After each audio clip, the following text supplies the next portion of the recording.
Hello my dear students, welcome back to Corporate Regulations 13th session. നമ്മൾ ഇന്നത്തെ സെഷനിൽ documents of കമ്പനീസിനെ കുറിച്ചാണ് discuss ചെയ്യാൻ പോകുന്നത്. ഇത് എക്സാംസിന് എപ്പോഴും നമുക്ക് എസ് എ ക്വസ്റ്റ്യനായിട്ട് കിട്ടാവുന്നൊരു ക്വസ്റ്റ്യനാണ്. നമുക്ക് ഒരുപാട് ഡോക്യുമെൻറ്റ്സ് ഈ പറയുന്ന കമ്പനിക്ക് വേണ്ടിയിട്ട് ഫയൽ ചെയ്യേണ്ട ആവശ്യമുണ്ട്. അതിൽ ഏറ്റവും ഇമ്പോർട്ടൻ്റ് ആയിട്ടൊരു ഡോക്യുമെൻ്റാണ് മെമ്മറാൻഡം ഓഫ് അസോസിയേഷൻ. ഓക്കെ, ഏതൊരു കമ്പനി ഫോം ചെയ്യുമ്പോഴും അതിൻ്റെ ഫസ്റ്റ് സ്റ്റെപ്പായിട്ട് നമ്മൾ പ്രിപ്പയർ ചെയ്യുന്ന ഡോക്യുമെൻ്റാണ് മെമ്മറാൻഡം ഓഫ് അസോസിയേഷൻ.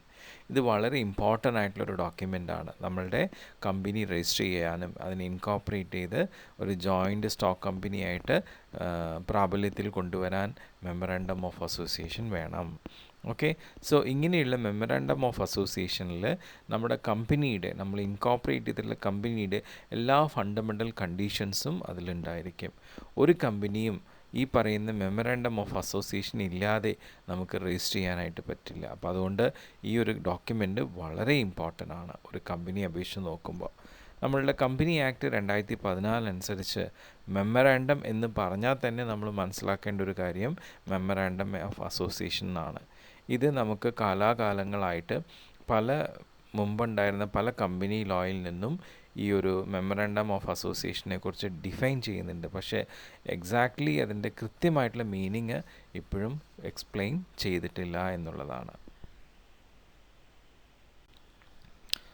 അപ്പം അങ്ങനെ കാലാകാലങ്ങളായിട്ട് നമ്മുടെ കമ്പനി ലോയിൽ നമ്മുടെ മെമ്മറാൻഡം ഓഫ് അസോസിയേഷനെ കുറിച്ച് അങ്ങനെ ഒരു കൃത്യമായിട്ടുള്ള എക്സ്പ്ലനേഷൻ തരാത്തതുകൊണ്ട് നമ്മൾ വേറെ കുറച്ച് ജഡ്ജസിൻ്റെ ഡെഫിനീഷൻസ് നോക്കുകയാണ്. അല്ലെ, 2 ജഡ്ജസിൻ്റെ ഡെഫിനേഷനാണ് നമ്മൾ ഇന്ന് നോക്കുന്നത്. ഒന്ന് ലോർഡ് കെയ്ംസ് എന്ന് പറഞ്ഞൊരു ജഡ്ജിൻ്റെ ഡെഫിനേഷനാണ് മെമ്മറാൻഡം ഓഫ് അസോസിയേഷനെ കുറിച്ച്. ഇത് ഒരു ചാർട്ടറാണ്. മെമ്മറാൻഡം ഓഫ് അസോസിയേഷൻ എന്ന് പറയുന്നത് ഒരു കമ്പനിയുടെ ചാർട്ടറാണ്. ചാർട്ടർ എന്ന് വെച്ചാൽ പ്രമാണപത്രം എന്ന് പറയാം. ഓക്കെ, ഈ ഒരു പ്രമാണപത്രത്തിൽ എന്താ പറയുന്നത് വെച്ചാൽ കമ്പനിയുടെ പവറിൻ്റെ ലിമിറ്റേഷൻ എത്രത്തോളമാണെന്ന് വ്യക്തമായിട്ട് അതിൽ ഡെഫിനേഷൻ ചെയ്യുന്നതാണ്. അതുമാത്രമല്ല, ഈ പറയുന്ന മെമ്മറാൻഡത്തിൽ നമ്മളുടെ കമ്പനിയുടെ ഫണ്ടമെൻ്റൽ കണ്ടീഷൻസ്, ആ കണ്ടീഷൻസ് വെച്ച് എങ്ങനെയാണ് ഈ കമ്പനി രൂപീകരിച്ചിട്ടുള്ളത് എന്നുള്ളത് വ്യക്തമാക്കി തരുന്ന ഒരു പ്രമാണമാണ്.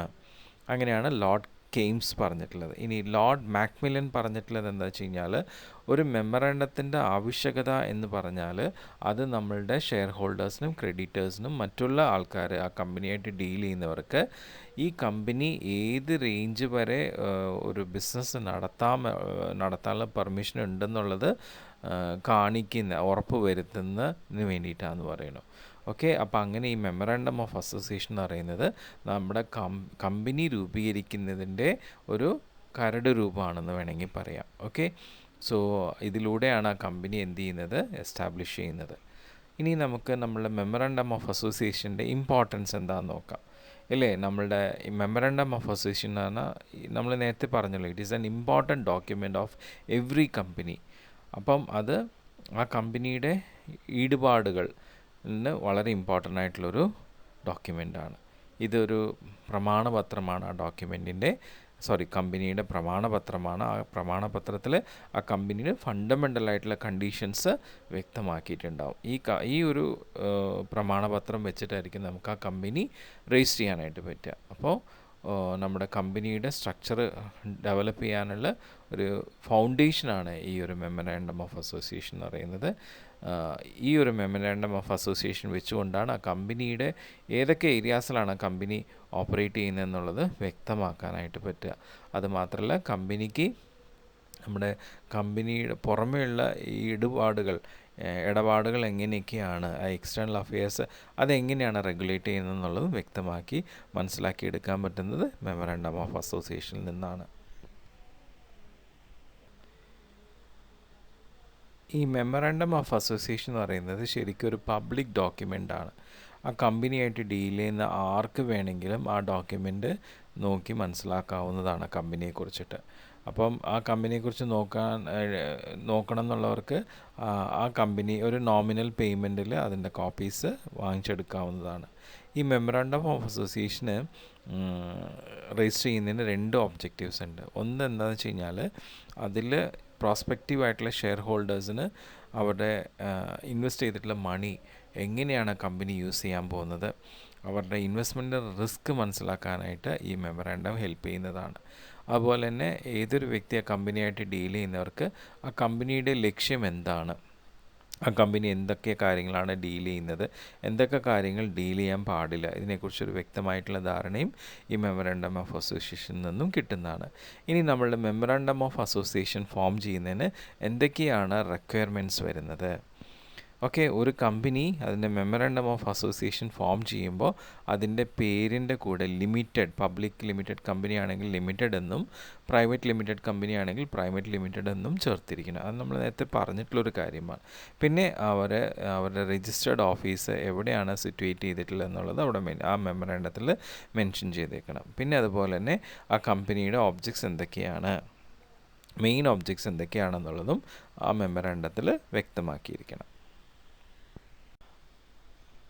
ഓക്കെ, ഇനി ആ ഒരു മെമ്മറാണ്ടം ഓഫ് അസോസിയേഷനിൽ ആ കമ്പനിയുടെ ലയബിലിറ്റി, അതിൻ്റെ മെമ്പേഴ്സിനുള്ള ലയബിലിറ്റി എങ്ങനെയാണെന്നുള്ളത് വ്യക്തമാക്കിയിരിക്കണം. അത് ലിമിറ്റഡ് ആണോ അൺലിമിറ്റഡ് ആണോ, അതുപോലെ കമ്പനി ലിമിറ്റഡ് ബൈ ഷെയർസ് ആണോ കമ്പനി ലിമിറ്റഡ് ബൈ ഗ്യാരണ്ടി ആണോ എന്നുള്ളത് വ്യക്തമാക്കിയിരിക്കണം. ഈ limited by shares, limited by guarantee ഇതൊക്കെ ഓൾറെഡി നമ്മൾ വ്യക്തമായി മനസ്സിലാക്കിയിട്ടുള്ള കാര്യമാണ്. പിന്നെ ഈ എത്ര ഷെയർ ക്യാപിറ്റൽ, അതിൻ്റെ അമൗണ്ട്, അതിൻ്റെ ഡീറ്റെയിൽസ് അതിൽ മെൻഷൻ ചെയ്തിരിക്കണം. പിന്നെ ഒരു സബ്സ്ക്രൈബറും ഒരു ഷെയർ പോലും എടുക്കാത്ത ആൾ ആ ഒരു മെമ്മറാണ്ടം ഓഫ് അസോസിയേഷനിൽ പാടില്ല. ഒരു സബ്സ്ക്രൈബർ ഉണ്ടെങ്കിൽ തീർച്ചയായിട്ടും അദ്ദേഹം ഒരു ഷെയറെങ്കിലും എടുത്തിട്ടുണ്ടാവണം. അപ്പം അങ്ങനെ ഓരോ സബ്സ്ക്രൈബേഴ്സും ആ മെമ്മറാണ്ടത്തിൽ അവരുടെ പേരിൻ്റെ നേരെ തന്നെ അവരെത്ര ഷെയർസ് അതിൽ എടുത്തിട്ടുണ്ടെന്നുള്ളത് വ്യക്തമായിട്ട് എഴുതിയിട്ടുണ്ടാവണം. ഓക്കെ, പിന്നെ ഇങ്ങനെയുള്ള മെമ്മറാണ്ടത്തിന് ചില സ്പെസിഫിക് ആയിട്ടുള്ള ഫോംസ് ഉണ്ട്. അത് ഓരോ മെമ്മറാണ്ടം കമ്പനിയുടെ നേച്ചർ അനുസരിച്ചിട്ടാണ്. നമുക്ക് ഏകദേശം 5 ഫോംസാണ്. ഫോംസിൻ്റെ ഷെഡ്യൂൾ 1 ആണുള്ളത്. Table A, table B, table C, table D, table E, അതിൻ്റെ ഷെഡ്യൂൾ 1. അത് ഏതൊക്കെ കമ്പനീസിനാണെന്ന് നോക്കൂ.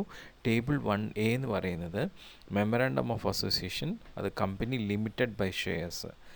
ഇനി ടേബിൾ ബി എന്ന് പറയുന്നത് memorandum of association of a company limited by guarantee and not having share capital. അവർക്ക് ഷെയർ ക്യാപിറ്റൽ ഇല്ല, പക്ഷേ ലിമിറ്റഡ് ബൈ ഗ്യാരണ്ടി. ഇനി ടേബിൾ സി എന്ന് പറയുന്നത് അത് company limited by guarantee and having share capital. ഇനി ടേബിൾ ഡി എന്ന് പറയുന്നത് memorandum of association of unlimited company and not having share capital. പിന്നെ ടേബിൾ ഇ ആണ് വരുന്നത്. അത് memorandum of association of an unlimited company and having share capital. അതിനാണ് table E വരുന്നത്. Table ഇയുടെ കേസ് പറഞ്ഞല്ലോ, അത് ഈ unlimited company having share capital ഉള്ളവരുടെ മെമ്മറാണ്ടം ഓഫ് അസോസിയേഷന് വേണ്ടിയിട്ടുള്ളതാണ്.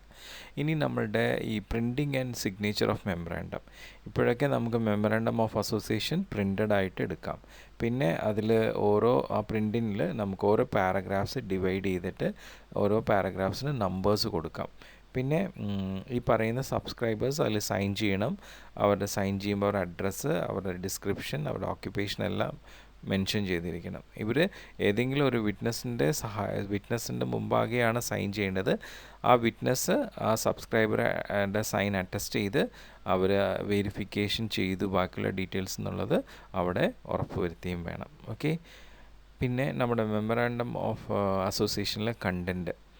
അപ്പോൾ നമ്മുടെ മെമ്മറാണ്ടം ഓഫ് അസോസിയേഷനിൽ ഫണ്ടമെൻ്റൽ കണ്ടീഷൻസിൻ്റെ ഈ പറയുന്ന കണ്ടൻസ് ആണ് വേണ്ടത്. ഒന്ന്, നെയിം ക്ലോസ്, നമ്മുടെ കമ്പനിയുടെ നെയിമിനെ കുറിച്ചിട്ട്. പിന്നെ അതിൻ്റെ situation or registered office clause അതുണ്ടാവണം.